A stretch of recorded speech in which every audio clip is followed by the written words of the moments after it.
transhumanisme, déjà, est-ce que vous êtes familier avec le nom? Ouais? Non.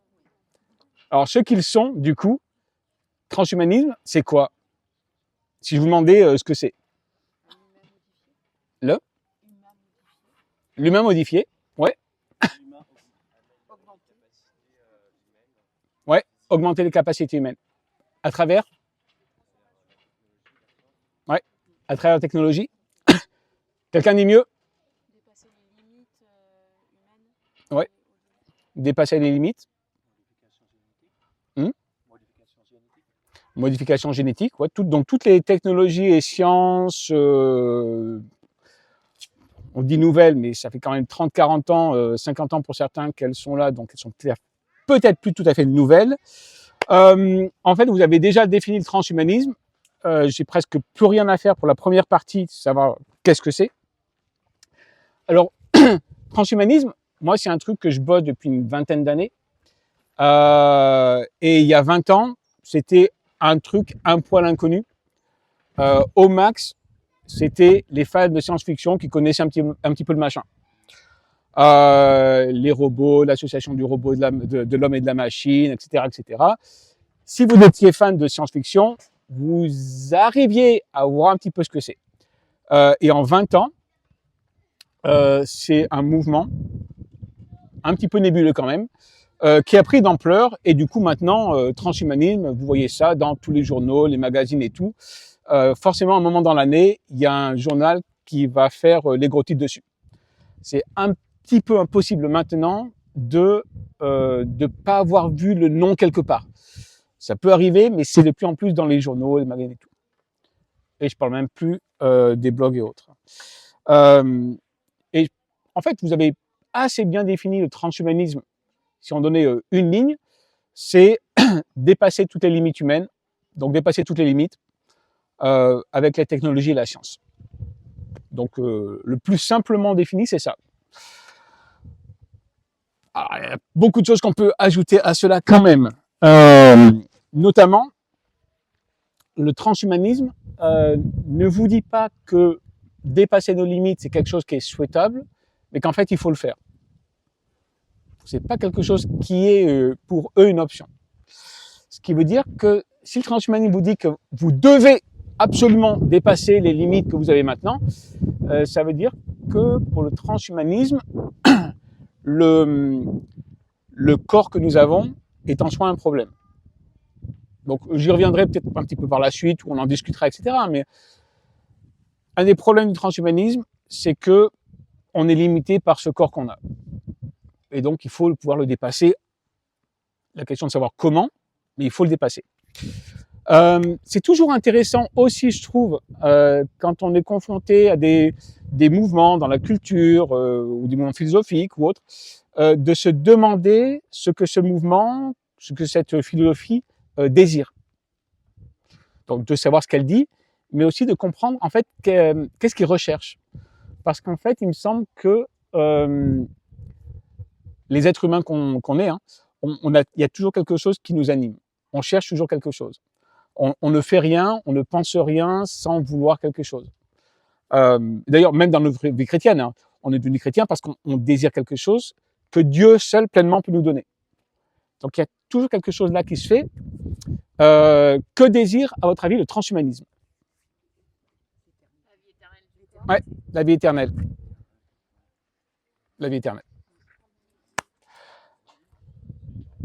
Et c'est peut-être pour cela qu'en fait, même avec tous les problèmes que le transhumanisme pose, etc., c'est pour ça qu'en fait, le transhumanisme est quand même vraiment quelque chose de fascinant pour nous chrétiens, pour notre témoignage, mais aussi pour nos contemporains, parce que le désir de la vie éternelle, il est ancré dans notre nature humaine. Et dans un certain sens, moi je serais peut-être le premier à critiquer le transhumanisme pour vouloir la vie éternelle et créer un autre humain et des machines, etc. Et en même temps, c'est un désir bien naturel, parce que c'est Dieu qui nous l'a donné. Hein, c'est Ecclésiaste 3, hein. Dieu a mis en leur cœur la pensée de l'éternité. La question, c'est de savoir comment est-ce qu'on va avoir la vie éternelle. Le fait de la vouloir, de désirer l'éternité, ma foi, je ne peux pas critiquer le transhumanisme pour désirer l'éternité. c'est Dieu qui a mis ça en nous. Le problème, c'est de savoir comment et quelles sont les implications, quels sont les dangers, etc. Donc déjà là, il y a un truc qu'on peut entendre. Et vous voyez, ça fait un point de contact avec ceux qui seraient des fans du transhumanisme. Il y a quand même un point de contact, c'est qu'en fait, il y a une chose qu'on désire tous les deux. La vie éternelle. Et je pense que ça, en fait, c'est peut-être une règle du témoignage chrétien. Quand on est en train de partager notre foi, je pense que c'est toujours bon de se demander qu'est-ce qui nous est commun à moi et aux personnes ou à la personne avec qui je parle. Parce qu'il y a toujours quelque chose qu'on va rechercher. Quelque chose qui est identique. Là, c'est la vie éternelle, mais ça peut être la paix, la justice, l'amour, quoi. Sauf que la manière dont on le trouve est différente. Et finalement, le désir même, il est là et nous est commun. Là, c'est la vie éternelle. Le transhumanisme, du coup, va appliquer dans cette recherche-là de la vie éternelle toutes les technologies, et en particulier l'association homme-machine. C'est le plus classique. Le plus classique. Et les types de technologies, notamment que le transhumanisme va vouloir appliquer à ce désir de la vie éternelle, c'est celles qui sont souvent résumées par les 4 lettres NBIC. Là, ça vous dit peut-être moins quelque chose. Nanotechnologie, biotechnologie, donc notamment la génétique, tout ce qui est sciences informatiques. Donc, les films où on transfère la conscience humaine dans une ligne de code, sciences informatiques. Le film qui date d'une dizaine d'années là avec Depp, Transcendance, où le gars se fait télécharge sa conscience dans un ordinateur, c'est ça, NBIC, là, en particulier informatique. Et c'est les sciences cognitives, notamment les neurosciences. En fait, si vous essayez de transformer ce qui se passe là-dedans en ligne de code, il faut étudier ce qui se passe là-dedans. Et donc, la neuroscience va vous aider à modéliser de manière informatique. Et alors, le grand truc des transhumains, c'est de pouvoir transformer votre conscience en ligne de code, de mettre ça dans une machine. Et c'est pour ça qu'on a souvent, on associe souvent le transhumanisme à l'union homme-machine, parce que le meilleur moyen de vivre éternellement, c'est quoi? C'est d'avoir un bras qui peut être remplacé éternellement, quoi. Alors d'ailleurs, je suis un pro des apartés, mais il y a eu quelques années, je crois que c'est en Australie, je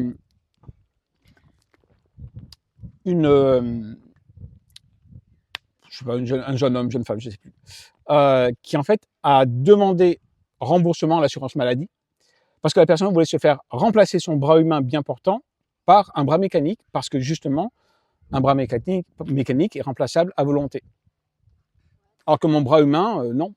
À un moment donné, même si je vis très longtemps, à un moment donné, il va mourir. Alors, pour la petite histoire, l'assurance maladie australienne n'a pas été un fan, parce que justement, le bras est bien portant, donc il n'y a pas de problème. La petite histoire là sert aussi à montrer un truc de fondamental pour le transhumanisme, c'est en fait, on ne distingue plus dans le transhumanisme un corps qui est bien portant, qui a besoin d'être soigné, donc la médecine, et la transformation d'une machine. Donc on ne distingue plus la médecine et l'amélioration du corps. Pour le transhumanisme, en fait, les deux, c'est à peu près la même chose.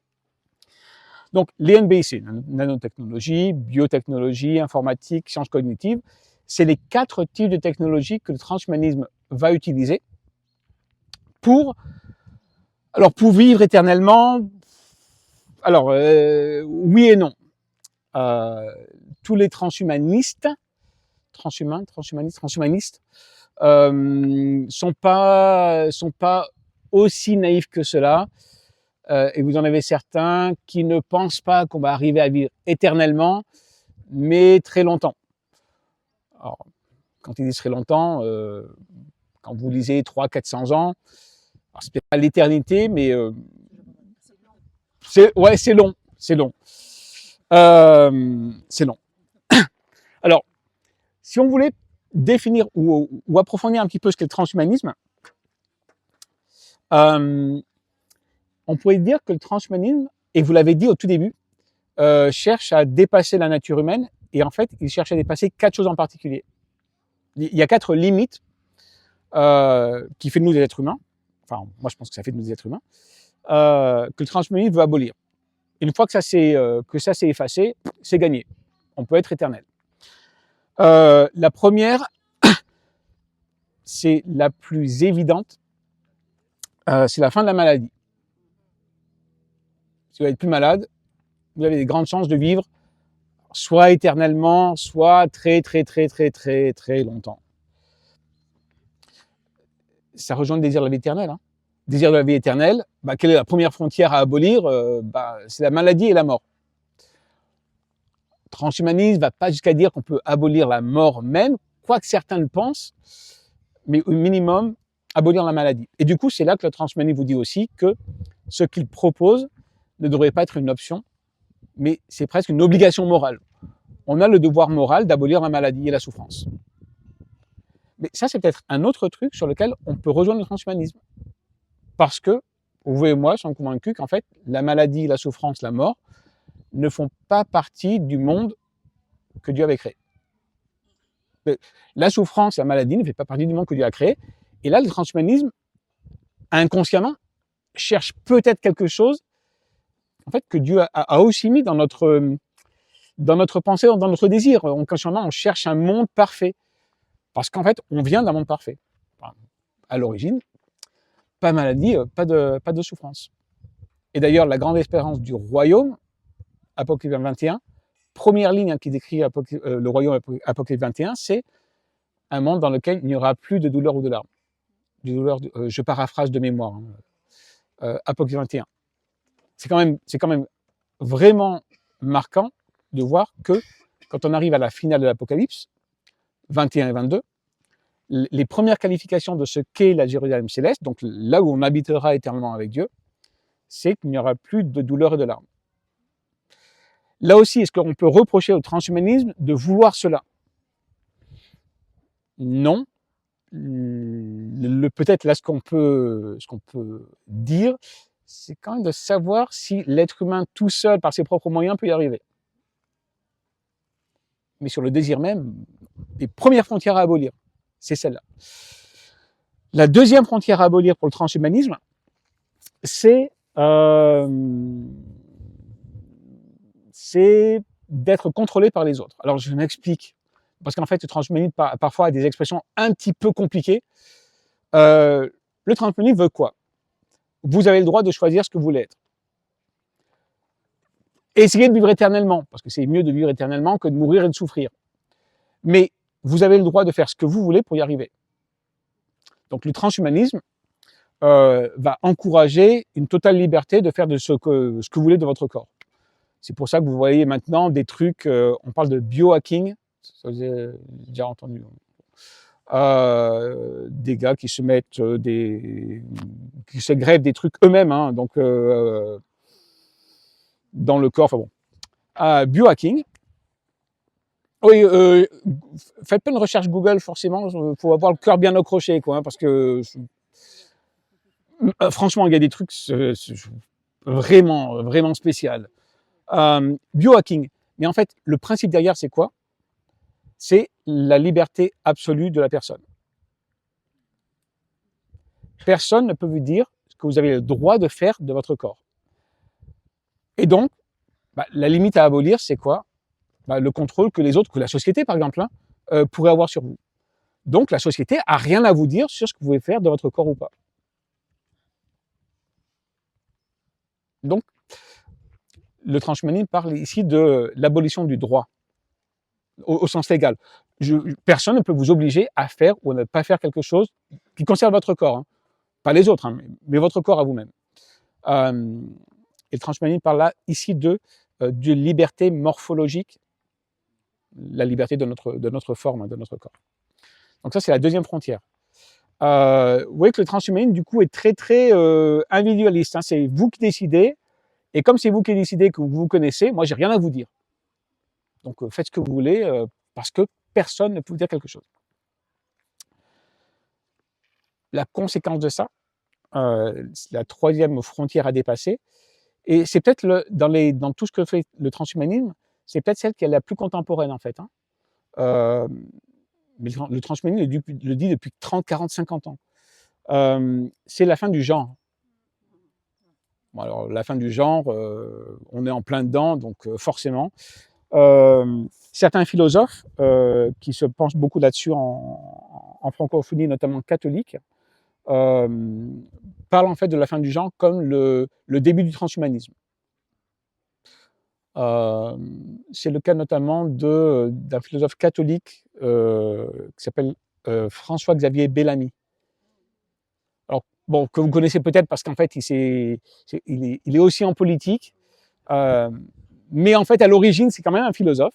Il y a des choses très intéressantes en philosophie à dire, et il s'intéresse beaucoup au transhumanisme aussi, et en particulier à cette notion de genre. Donc, François-Xavier Bellamy, en politique, mais surtout en philo. Alors, c'est surtout les philosophes et les théologiens catholiques qui s'intéressent à ces sujets-là. C'est vrai que du côté évangélique, on est un peu moins dedans, c'est un peu moins commun. Un petit peu dommage parce qu'en fait, c'est quand même super actuel. Donc, pour le transhumanisme, si personne ne peut vous dire quoi faire de votre corps, vous avez le droit d'être ce que vous voulez, quoi. Homme, femme, ou neutre, ou rien. D'ailleurs, de plus en plus, hein, c'est pas de changer de genre, c'est en fait de rien, autre. Oui, non-binaire ou autre. Maintenant, de plus en plus, sur les formulaires officiels et tout, hein, vous voyez autre. Non, parce que si vous faites la liste de tout ce que vous pouvez être, on s'en sort pas. Donc, homme, femme, autre.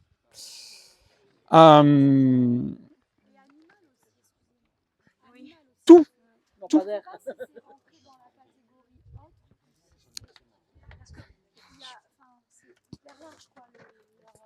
Ouais, j'avoue que parfois, je perds un petit peu le fil de tous les choix possibles et imaginables. Alors parfois, quand on rentre les formulaires comme ça, j'ai toujours envie dans autre de marquer quelque chose d'aberrant, juste pour montrer que c'est aberrant, quoi. J'ai jamais osé parce que ma femme est beaucoup plus carrée que moi. Elle dit, fais-le pas exprès, quoi. Ouais, mais je pourrais mettre elfe ou hobbit. Mais ma femme suit un peu plus les règles que moi sur ce plan-là. Donc, accessoirement, je suis un grand fan de Seigneur des Anneaux. J'ai fait ma thèse de doctorat dessus. Donc, de la thèse, du robot au Hobbit, il n'y a qu'un plat. Il n'y a qu'un plat aussi, remarquez. C'est mon estomac qui parle, quoi. La fin des genres. Et du coup, la fin des genres, ça implique aussi qu'il n'y a pas de nature humaine. Et ça, c'est la dernière frontière. Si vous faites ce que vous voulez de votre corps, si vous pouvez vous définir comme étant robot, androïde, chimpanzé ou autre, vous êtes ce que vous voulez. Du coup, il n'y a plus de nature humaine. Et en fait, ça, c'est le vrai problème du transhumanisme, si vous voulez, c'est ça. C'est même le point de départ du transhumanisme. Le vrai, en fait. Hein. Si on gratte un petit peu, qu'on cherche, on fait de l'archéologie du machin, on trouve quoi? La conviction qu'en fait, être humain, ça veut rien dire. Vous en faites ce que vous voulez. C'est vous qui définissez ce que ça veut dire pour vous d'être humain. Parce que moi, je ne peux pas vous le dire. Parce que je ne suis pas à votre place. Je ne suis pas dans votre cerveau, je ne suis pas dans votre corps, je suis pas dans... Moi, je ne peux pas dire ce que ça veut dire que d'être humain. Vous faites ce que vous voulez, vous dites ce que vous voulez. Et c'est là que les choses se jouent quand même. Hein. C'est là que les choses se jouent. C'est la fin de l'humain. Je regarde le temps, donc ok. Je vais prendre encore une dizaine de minutes, et puis après, on pourra en discuter un petit peu plus ensemble. Donc, brièvement, transhumanisme. On pourrait ajouter plein de trucs, mais brièvement, transhumanisme, c'est ça. Avec ces 4 limites-là qu'il faut dépasser. C'est pas une option pour le transhumanisme. Hein. C'est moralement, il faut dépasser ces limites-là. C'est une obligation morale, hein, quasiment. Avec tout ça, le transhumanisme, il me semble, apparaît souvent comme une sorte de religion quand même. Dis pas un fan du transhumanisme que c'est une religion, parce qu'il va vous regarder avec des yeux comme ça. Mais quand même, le transhumanisme a presque une certaine vue de la création. Presque une doctrine de la création. Qui est quoi? Le monde, c'est d'abord la matière. Ce qu'on peut toucher, expérimenter, modifier, etc. Mais c'est pour ça que le transhumanisme pense qu'on peut prendre le cerveau de je sais pas qui ici et le transformer en ligne de code, parce qu'en fait, ce qui se passe là-dedans, c'est purement matériel. C'est des réactions chimiques, c'est des trucs qu'on peut expérimenter. Il n'y a rien d'autre. Et du coup, si ce que vous êtes n'est que matière, est-ce qu'on peut envisager qu'effectivement le transhumanisme a raison, qu'on puisse transformer ce que j'ai dans la tête en ligne de code? Si on n'est que matière, c'est possible. En fait, si on n'est que matière, le transhumanisme a raison, je pense. Bon, sauf qu'on n'est pas que ça. Mais si on l'était, ben, le transhumanisme aurait raison. D'ailleurs, c'est peut-être intéressant de noter que du côté du transhumanisme, je crois que les dernières stats qu'on a, c'est à peu près 97% de personnes qui s'associent au transhumanisme de manière plus ou moins formelle, qui sont aussi athées. Donc ça positionne en fait quand même aussi pas mal le mouvement là. Je crois que 93 ou 97, très très basse majorité. Et dans le pourcentage restant, vous avez un petit peu de tout n'importe quoi. Bouddhisme, chrétien, mormon, judaïsme, j'ai pas vu des masses, mais il doit bien y avoir un ou deux isolés quelque part. Hein? La scientologie, c'est transhumaniste. Ah, la scientologie. Ouais, la scientologie, c'est encore une bête à part. J'ai pas l'impression que la scientologie, parce que la scientologie, c'est quand même très hiérarchique et bien carré. Et j'ai pas l'impression que la scientologie laisse beaucoup de place au transhumanisme tel que je viens de définir. Alors que toutes les autres, les religions, toutes les religions sont, il y a des mouvements, des courants différents et tout. Donc dans les religions, vous aurez toujours quelqu'un quelque part qui va dire, moi je suis bouddhiste transhumaniste. Bah ok, pourquoi pas, pourquoi pas. La scientologie, comme c'est beaucoup plus organisé et hiérarchique, c'est plus uniforme. Là, je pense qu'il y a moins de cas un petit peu comme ça. Mais sinon, vous trouvez transhumanisme de partout. Sauf que c'est des trucs super isolés. Il y a une association chrétienne transhumaniste, mais c'est mineur. Et du point de vue théologique, je suis pas sûr que ça tienne trop la route non plus, quoi. Doctrine de la création, doctrine du péché aussi dans le transhumanisme. C'est pour ça que c'est une religion. Le problème dans le transhumanisme, c'est quoi? Enfin, pas le problème du transhumanisme, mais pour lui. Il voit l'être humain, et il y a deux problèmes. Le premier, c'est que on a un corps et que le corps nous limite. Le corps nous limite. En fait, le péché dans le transhumanisme, c'est quoi? C'est le corps. Il serait peut-être pas forcément d'accord avec ce que je viens de dire, mais toutes les limites que vous avez pour le transhumanisme proviennent du simple fait que vous avez un corps, et donc votre corps va mourir. Vous êtes limité par la capacité intellectuelle, vous êtes limité par tout en fait. Alors, si on allait là-haut avec Jean-Philippe, on est limité par nos émotions aussi. On a du mal à les gérer. Bah du coup, comme on a du mal à les gérer, on n'atteint pas notre plein potentiel. Attention, toute une question de potentiel maintenant. Le corps est un problème. Le péché, c'est le corps. Et l'autre dimension du péché dans le transhumanisme, c'est quoi? En fait, parce que vous avez ce corps limité, vous ne pouvez pas être ce que vous voulez être. Vous ne pouvez pas être ce que vous voulez devenir. Et ça, c'est mal. Et du coup, il faut essayer par tous les moyens de dépasser ça. Parler de péché, du coup, c'est parler de religion, hein, c'est parler de foi, en fait. Le transhumanisme, c'est une foi. Alors, bien sûr, la foi chrétienne s'en distingue très largement.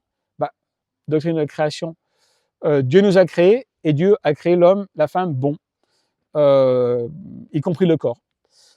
Alors, les défauts que le transhumanisme trouve dans notre corps humain, on les connaît bien. Hein.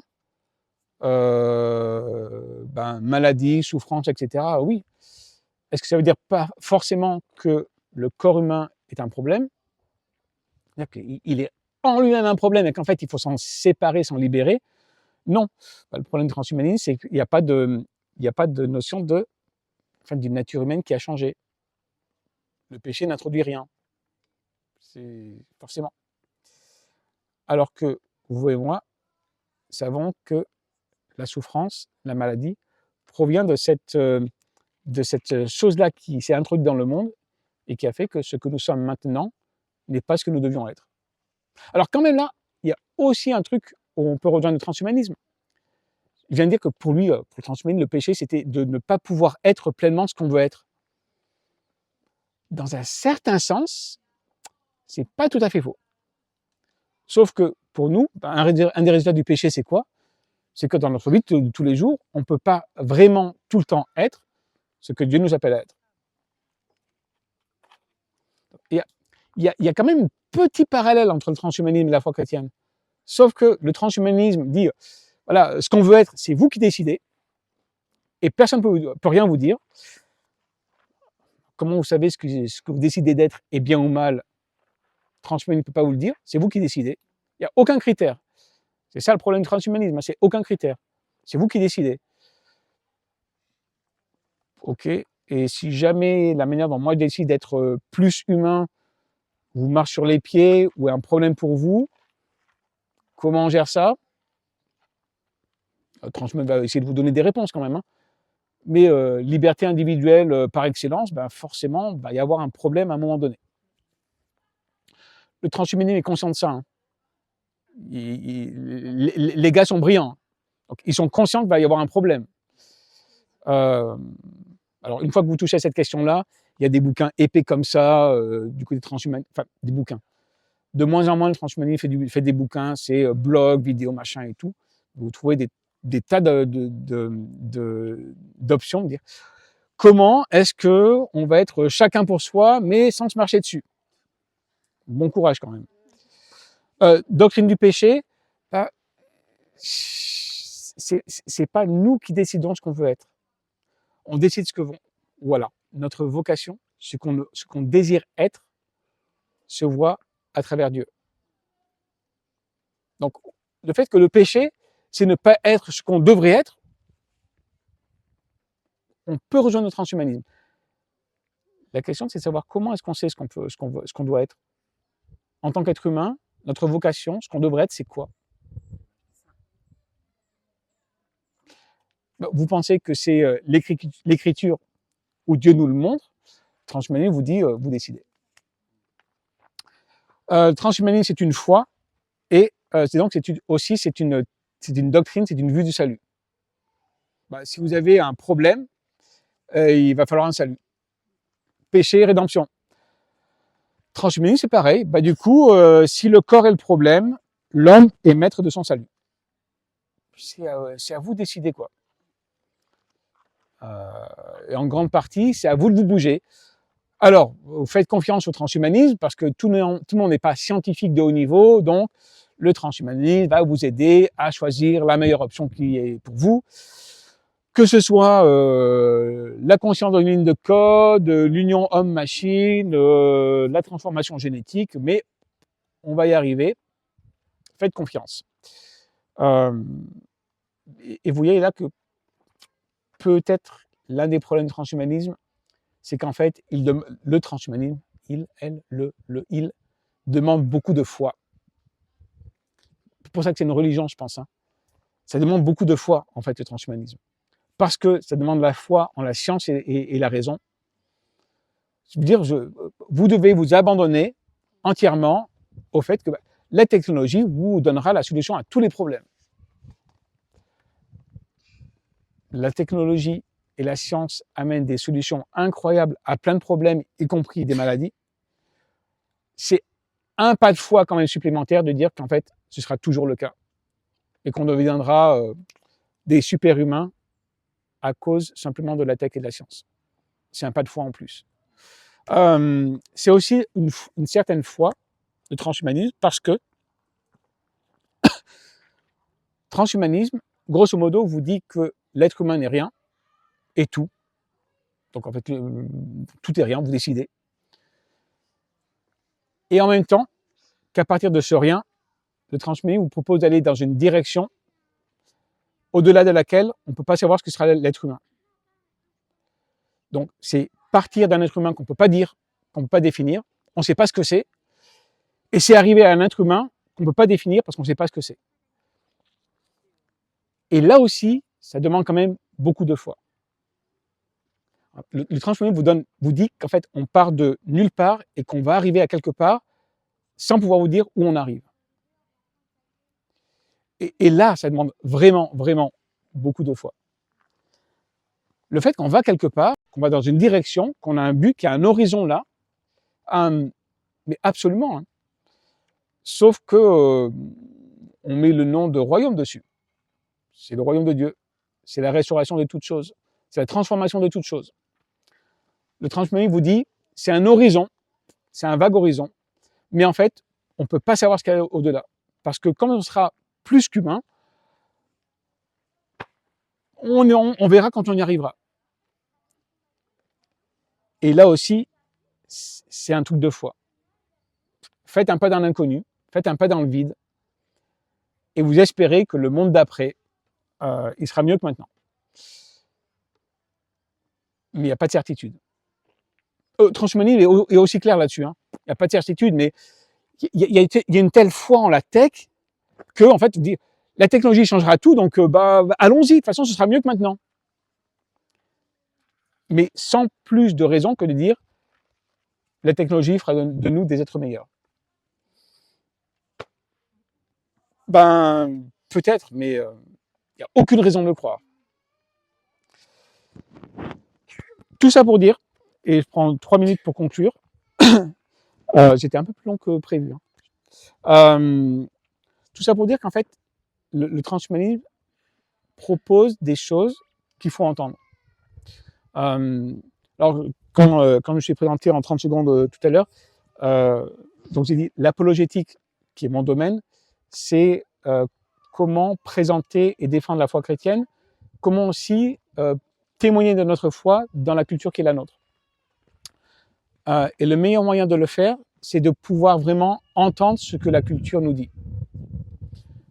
Et l'un des meilleurs moyens, c'est de chercher ce que les gens désirent et de pouvoir y répondre. Et donc, il y a des choses qu'il faut entendre dans le transhumanisme.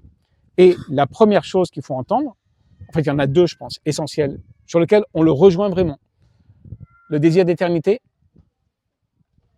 hein, donc Ecclésiaste 3, hein, que je disais tout à l'heure, et aussi, le dernier ennemi qui sera vaincu, c'est la mort.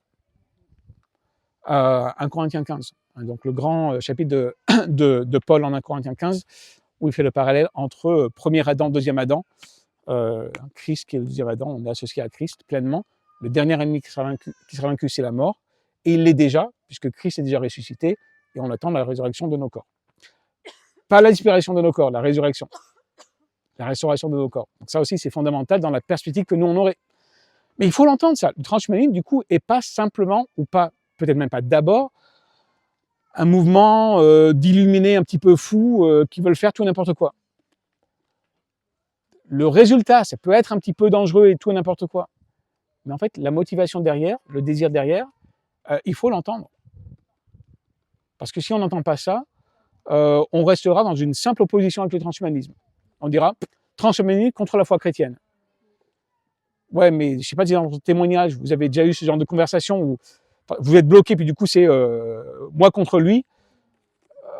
Ça ne va jamais très loin, en fait. Donc, si on est dans la seule opposition, parfois il faut l'être. Mais toujours et seulement dans l'opposition, on ne va pas très loin. Donc, c'est une question de témoignage aussi. C'est pour ça que moi, je m'intéresse en tant qu'apologète, pas en tant que scientifique. Je ne suis pas scientifique de formation. Ou alors vaguement, ça fait très longtemps. Je ne m'intéresse pas à toutes les détails scientifiques du transhumanisme. Ce n'est pas ça qui m'intéresse. Parce qu'en fait, je ne sais pas s'ils arriveront à faire ce qu'ils veulent. Moi, je ne pense pas, mais je ne sais pas. Ce qui m'intéresse, c'est qu'en fait, c'est quelque chose qui attire nos contemporains. Vous vivrez éternellement et vous vivrez sans souffrance. Ça attire nos contemporains. Et pourquoi est-ce qu'il faut l'entendre? C'est parce que vous avez quelque chose à dire. Et que l'espérance que nous avons le rejoint, mais sauf qu'en fait, on a la seule vraie espérance. Transhumanisme entretient une illusion, là. Sauf que vous pouvez dire que ce que la personne à qui vous parlez recherche, vous savez ce que c'est, vous savez où ça mène, vous savez comment. Excusez-moi, mais en fait, ils ont le culte du corps, ces gens-là.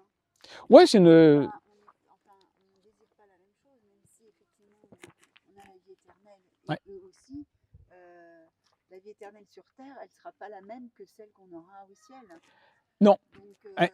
il y a quand même une différence sur le désir d'avoir la vie éternelle. Ah, bien sûr, il y a une différence fondamentale, hein. Là, je parlais, le point commun, c'est sur ce qu'on désire, vie éternelle. Mais qu'est-ce qu'elle sera et comment on l'obtient? Mais différence radicale. Différence radicale. C'est un culte du corps.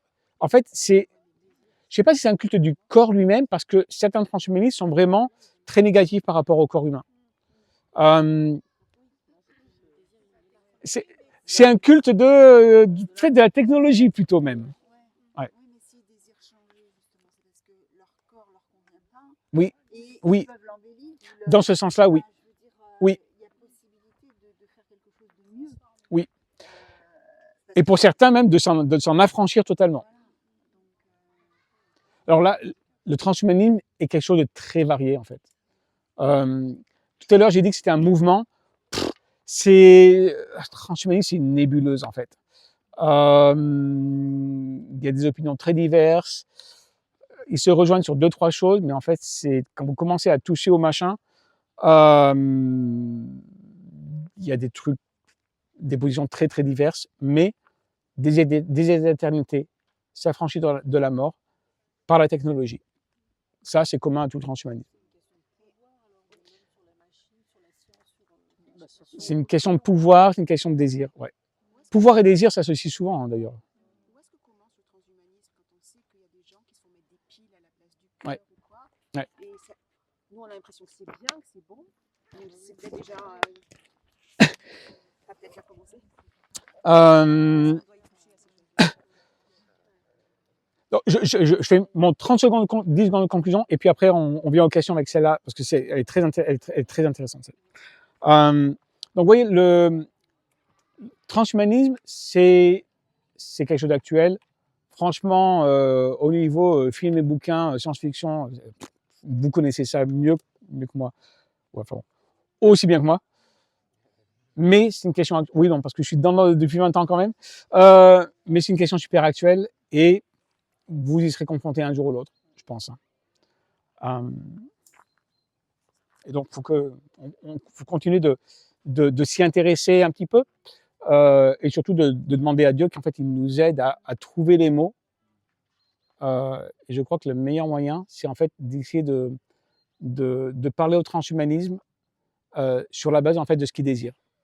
Mais de montrer que ce qu'il désire en fait est une illusion et que vous avez la seule espérance, qui est Christ et la transformation que Dieu produit par son esprit et vers le royaume qui arrive.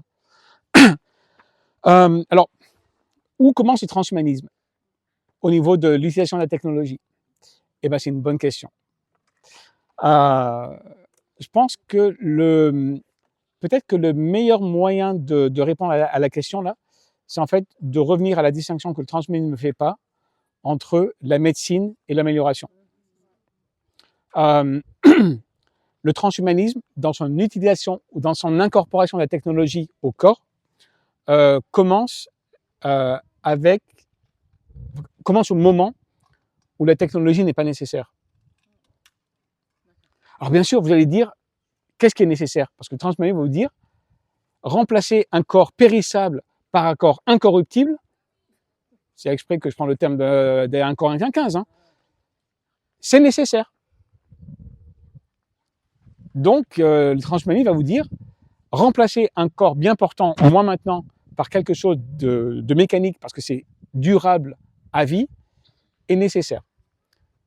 Mais en fait, je pense que il faut mettre le transhumanisme au moment où la technologie n'est pas nécessaire. Du coup, j'ai un problème cardiaque et on met un pacemaker, c'est pas du transhumanisme, c'est de la médecine. C'est comme la greffe. C'est important de faire la distinction parce qu'en fait, si vous commencez à lire le transhumanisme, le premier truc que le transhumanisme va prendre comme image, c'est les lunettes. Et ils vont vous dire, et tous le disent, hein, transhumanisme, utilisation de la technologie, on l'a toujours fait. Regardez, la lunette, la paire de lunettes, c'est du transhumanisme. Ben non, justement. Non, justement. Alors déjà, c'est pas une intégration corporelle. Je veux dire, je peux les enlever. Même les lentilles, je peux les enlever.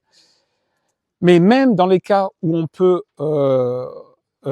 opérer les yeux, enfin, c'est pas une amélioration de quelque chose qui était bien portant. C'est de la médecine. On n'améliore pas les compétences en vision. On n'améliore pas quelque chose qui était bien portant. Mais pour dire que quelque chose est bien portant, il faut savoir ce que c'est. Et vous rappelez que le transhumanisme s'interdit de définir ce qu'est l'être humain. Donc, il s'interdit de définir ce qu'est le corps. Donc, un corps bien portant, c'est quoi pour le transhumanisme? C'est rien. Non, c'est rien. C'est même pas une machine, c'est rien. Parce que c'est vous qui décidez. C'est vous qui décidez. Et si moi je décide maintenant qu'en fait, le corps que j'ai, même si, bon, comme tout le monde, j'ai deux ou trois petits trucs, mais je ne suis pas forcément en phase terminale, mais si je décide que non, mon corps est un problème, il est malade et tout, c'est moi qui décide. Du coup, il n'y a plus de distinction entre médecine et amélioration dans le transhumanisme. Oui. Du coup, là, je change de sujet, mais je me demande si c'est seulement matériel le transhumanisme ou si ça peut être aussi chimique. Ouais. On parlait de Red Bull qui donne des ailes et tout ça, c'est toujours dans le sens de... c'est bête, mais en fait, c'est toujours dépasser les capacités qu'on a à la base. Ouais. Et là, je voyais les JO, ils veulent faire aussi des compétitions sans testing de dopage. Oui. Pour voir jusqu'où les athlètes peuvent aller avec des produits chimiques. Oui, j'ai vu ça aussi. Hein. En fait, transhumanisme dirait tout simplement que l'amélioration chimique, c'est une amélioration matérielle. Parce que pour eux, il n'y a que du matériel. Hein. Donc, tout est matériel. Et du coup, mais ça, certains transhumanistes font ça. Hein.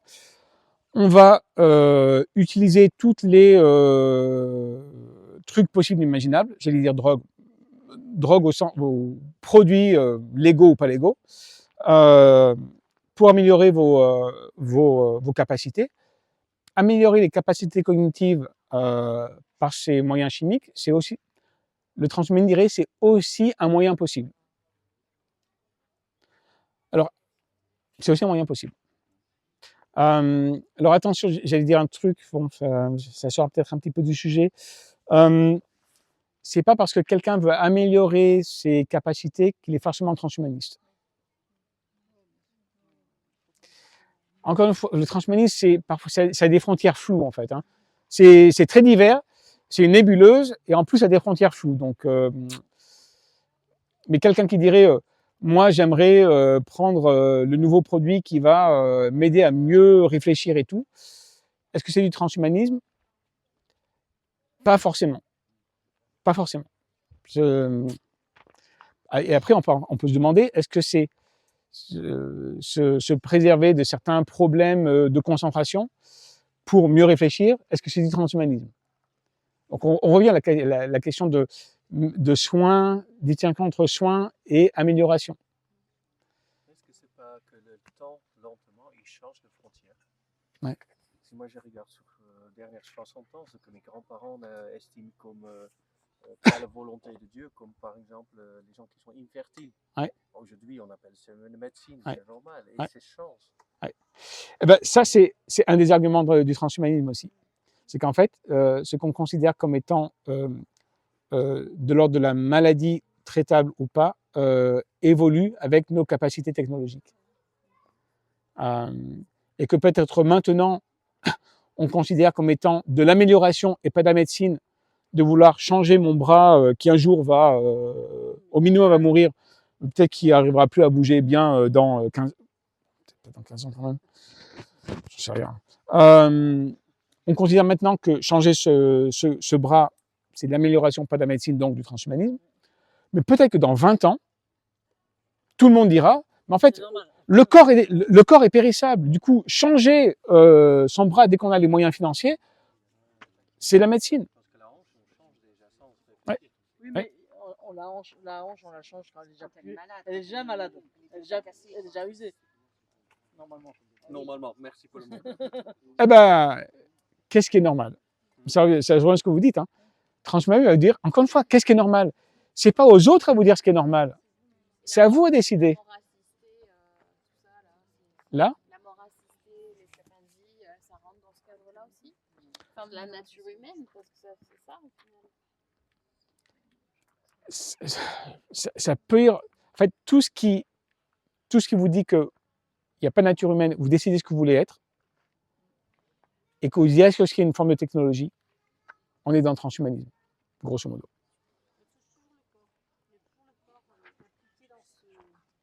Toujours le corps. Le corps comme objet. Quand on voit des fusées, enfin des trucs extraordinaires, là, notamment dans l'espace, tout ça c'est pas le. On cherche des solutions dans le ciel. Ouais. Non, transhumanisme, c'est vraiment par rapport au corps humain. Parce que en fait, le transhumanisme se focalise sur vous, sur la personne, sur l'individu. Oui? Ce qui m'ennuie un petit peu dans cette pensée-là, en fait, c'est que pour pouvoir justement arriver à certaines technologies, particulièrement biologiques, Ouais. c'est qu'en fait, il faut faire des tests. Ouais. Et qu'en fait, on dit oui, je peux faire ce que je veux de mon corps, mais pour pouvoir arriver à une technologie où tu peux faire ce que tu veux de ton corps, il faut pouvoir l'avoir testé sur d'autres corps avant. Ouais. Et qu'en fait, on dit, on est très, au travers de cette pensée-là, individualiste, etc. Et en fait, dans tous les cas, ça impacte les autres. Ça impacte les autres déjà avant pour pouvoir trouver cette technologie. Donc là, on touche tout ce qui est l'éthique et comment tu vas tester des choses qui vont faire du mal à d'autres personnes avant que ça puisse te faire du bien à toi. Et puis aussi la notion que, bien sûr, tu fais ce que tu veux de ton corps, mais tu n'es pas tout seul. Tu fais partie d'une société, tu fais partie d'une famille, et donc ton choix impacte dans tous les cas les autres personnes. Et d'ailleurs, les personnes qui sont actuellement, les médecins qui sont actuellement en train de changer le corps des enfants qui veulent changer de genre, en fait, se rendre compte aussi que ça ne change pas seulement l'enfant qui change de genre, ça impacte ses frères et sœurs, Bien ça sûr. impacte ses copains d'école, Bien sûr. Ça impacte en fait beaucoup de monde. Et en fait, les pédopsychiatres qui accompagnent ces enfants-là en fait, se rendent compte qu'en fait, il y a des dégâts qu'ils n'avaient pas anticipés parce que nous, on fait un choix sur notre propre corps. Ouais. Et donc, en fait, je ne vais pas être d'accord avec les personnes du transhumanisme dans le sens où, en fait, ils vont dire ça ne concerne que toi. Ben non, en fait. Et c'est... Je l'ai sur mon truc. Hein. Le transhumanisme fait quoi? Le transhumanisme remet aussi en cause la dignité et l'intégrité de ce qu'on est, nous, en tant qu'être humain. De l'humanité. Et si je dis humanité, c'est parce qu'il faut avoir cette vue globale-là. On n'est pas que des individus, on est aussi tous liés les uns aux autres, d'une même nature, et aussi parce qu'on vit dans une certaine société. Et en fait, un des gros problèmes transhumanistes, c'est effectivement ce positionnement éthique-là. Alors, je mets un peu moins d'accent sur la dimension éthique parce que je ne suis pas prof d'éthique. Bon, c'est aussi parce qu'en fait, en éthique, il y a plein de problématiques qui sont super complexes et du coup, je me cache derrière je suis pas prof d'éthique pour pas... Mais à partir de l'année prochaine, je mets les pieds dans le domaine éthique, donc je suis obligé de... Vous êtes un petit peu trop en avance, en fait, il faudrait que je revienne. Mais en fait, il y a des gros problèmes éthiques, notamment celui que vous décrivez, en fait. Alors, certains transhumanistes qui sont conscients de ça reviennent sur la notion de liberté du corps, liberté morphologique, hein, la mienne, et du coup vont expérimenter sur eux-mêmes. Et donc, le biohacking est l'un des premiers qui a fait ça. C'est biohacking, ouais. Alors, le premier qui a fait expérimenter sur lui-même, il est à l'université de Leicester en Angleterre et il s'appelle Dr Cyborg. C'est comme ça que c'est son surnom, mais Kevin Warwick. Et en fait, c'est un gars qui, ça fait 20 ans déjà, s'est implanté lui-même des trucs dans le crâne et tout. Il n'a pas expérimenté sur quelqu'un d'autre. Hein. Il fait sur lui-même. Lui et son épouse ont fait des trucs comme ça. Certains marchent, certains marchent pas, pour essayer de partager les émotions l'un de l'autre, machin. Alors, encore une fois, la tech arrive à faire des trucs assez hallucinants. Il y a une dizaine d'années, il a réussi comme ça à manipuler un bras articulé dans un labo en Nouvelle-Angleterre, à Cambridge, au MIT, à partir de son labo en Angleterre. Donc, à distance, par les ondes. Et sans rien, je veux dire, par la pensée, par le... Je suis pas capable de vous expliquer la science derrière. Donc, il y a des trucs qui sont assez incroyables. Donc, expérimentation sur eux-mêmes. Mais, il y a le danger éthique, qui est aussi le risque social. Parce qu'en fait, on n'est pas que des individus les uns séparés des autres. Et puis, 100 000 individus, ça fait l'humanité. On est réellement liés les uns aux autres. Et tout ce qu'on est et tout ce qu'on fait a un impact sur les autres. Et ça, c'est le point le plus important de ce que j'avais dit. Tout ce qu'on fait a un impact sur les autres. Alors, c'est peut-être aussi pour ça que Paul, dans ses lettres, met beaucoup d'accent sur la vie communautaire. Parce que, dans notre vie chrétienne, tout ce qu'on fait a un impact sur les autres. Oui.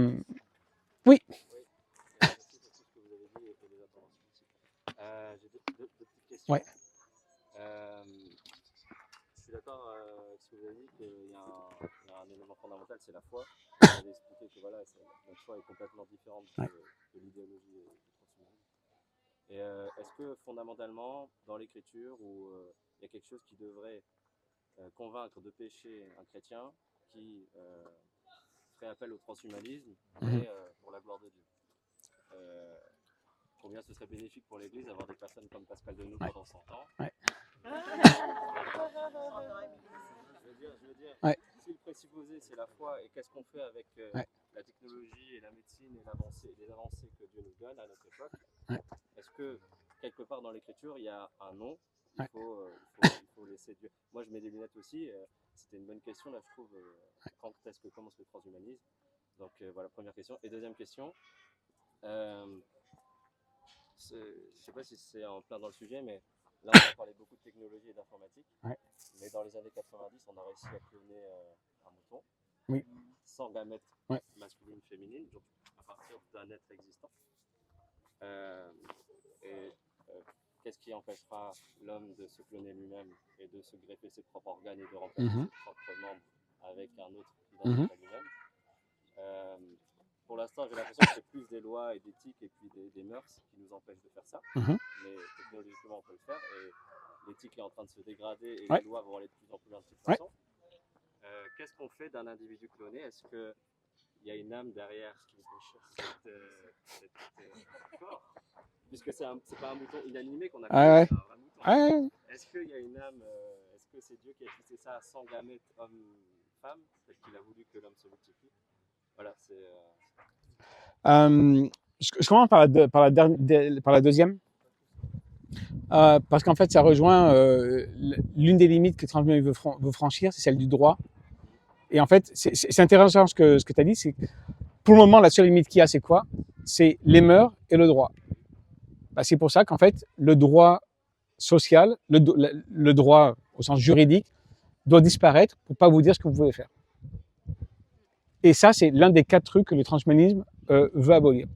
Justement parce qu'en fait, c'est une des limites qui fait que je peux pas faire ce que je veux de moi-même parce que j'ai pas le droit de faire un clone de moi-même et le garder sous verre pour quand je mourrai. J'ai pas le droit de le faire. Pourquoi j'aurais pas le droit de le faire si ça me permet de vivre éternellement? Donc c'est la question de savoir si un clone a une âme et autre. Franchement, je suis pas capable de répondre. Parce que on peut regarder ça de 2 côtés différents. On peut regarder ça du côté, grosso modo, il y a un côté purement positif et un purement négatif. imagine, vous êtes que pessimiste, vous dites, bah, c'est l'homme qui a créé l'homme, c'est Dieu qui nous crée et en nous créant nous donne une âme. Si l'homme crée l'homme, il n'y a pas d'âme. En même temps, vous pouvez aussi dire, c'est le côté peut-être plus optimiste, et puis après il y a toutes les options entre les deux, hein. Mais le côté optimiste, c'est Dieu est bon. Et si vous créez si vous vous clonez, c'est quand même une forme d'être humain qui vous correspond quand même au niveau matériel au minimum, qui vous correspond matériellement en tout point. La vue optimiste, c'est de croire que Dieu n'abandonne pas sa création et que Dieu est bon même malgré les folies humaines. Et que si vous faites un clone de vous-même, ce clone est un être vivant. Et en fait, un être vivant est aussi un rationnel, est aussi un être avec une âme, mais qui proviendrait en fait d'une grâce de Dieu. Donc je fais les deux extrêmes. Et selon les lectures transhumaniques que je fais, je vais de plus pessimiste au plus optimiste. Je suis un petit peu entre les deux. Une question encore plus intéressante, pas plus intéressante, mais plus compliquée, c'est on crée un être artificiel qui se comporte tout à fait comme un être humain. Il peut être sauvé ou pas? Il a une âme ou pas? Un androïde, vous pouvez faire la différence entre lui et l'androïde qui est à côté. D'ailleurs, j'en sais rien. Hein. On le baptise ou pas? Bon.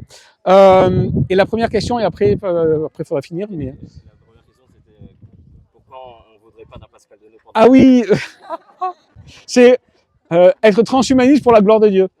En fait, je ne conçois pas comment on peut y avoir un transhumanisme pour la gloire de Dieu dans la définition que j'en ai donnée. Parce que c'est centré sur l'individu, c'est un salut de l'homme par l'homme. Et un salut de l'homme par l'homme, ça peut pas être à la gloire de Dieu, quoi. Un salut de l'homme par Dieu pour la gloire de Dieu, oui. Mais un salut de l'homme par l'homme pour devenir plus qu'humain, la gloire de Dieu, elle disparaît un petit peu de tout ça. Alors, l'association transhumaniste, chrétienne transhumaniste va montrer qu'en fait, Dieu nous confie, Dieu fait qu'en fait, par notre technologie, on peut participer à son œuvre de rédemption, etc. C'est assez tiré par les cheveux. Je vois pas comment on peut participer à l'œuvre rédemptrice de Dieu. Parce que justement, l'œuvre de salut de Dieu, c'est pas de faire de notre corps quelque chose qui vit éternellement. C'est d'abord de nous sauver de notre péché et d'être rétabli en communion avec lui. Et le résultat de ça, c'est que notre corps avec Dieu vivra éternellement. Mais c'est le résultat. C'est pas le moyen. C'est pas le moyen de salut. Il y avait quelqu'un d'abord et puis après je reviens. Ouais. Ouais.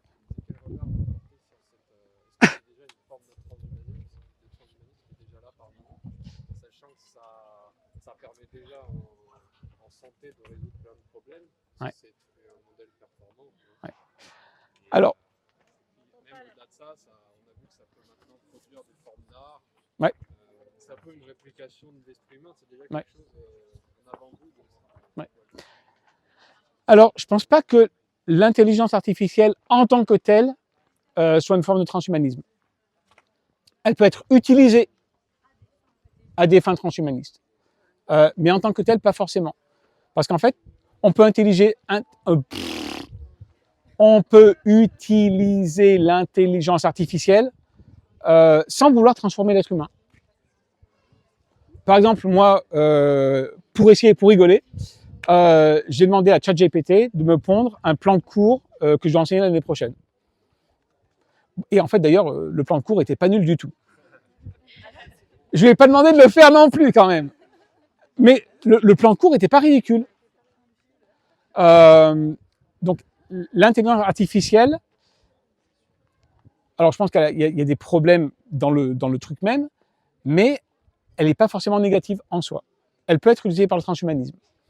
Est-ce que c'est une forme de transhumanisme? Ça dépend ce qu'on en espère, ça dépend ce qu'on veut en faire. Aujourd'hui, on utilise devant un écran avec un clavier, mais peut-être que demain, ils réussiront à l'intégrer. On pourra directement poser des questions à ChatGPT. Ouais.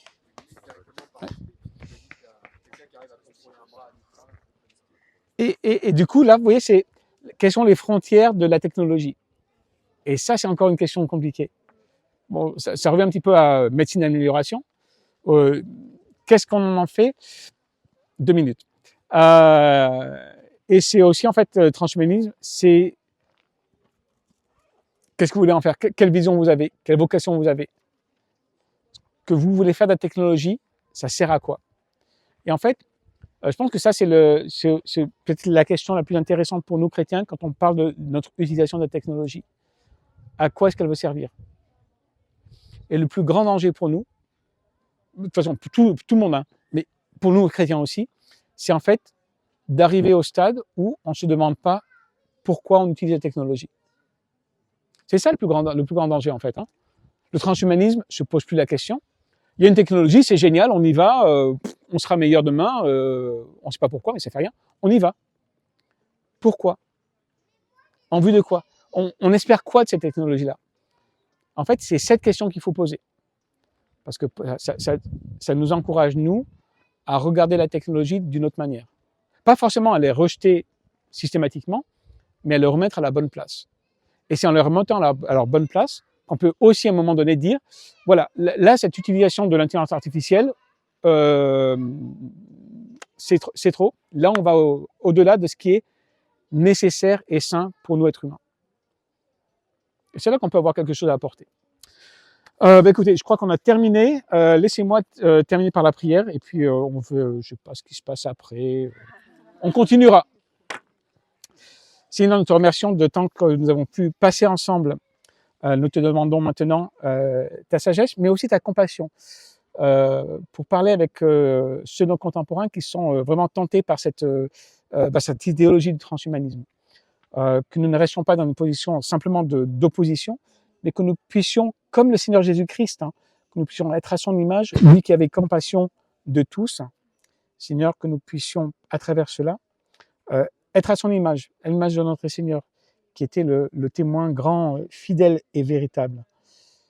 Donne-nous l'amour et la grâce, Seigneur, mais aussi la conviction et la fermeté dans notre foi, que nous puissions placer les frontières d'une saine utilisation de la technologie pour montrer au monde dans lequel nous vivons que toi, tu es le Dieu de toutes choses, que tu as créé le monde, que tu l'as créé bon, que tu as créé notre corps, que tu nous as créé aussi avec des capacités cognitives, mais des capacités à la technologie aussi. Seigneur, enseigne-nous à toujours tout rechercher pour ta gloire et pour le royaume qui vient. Amen.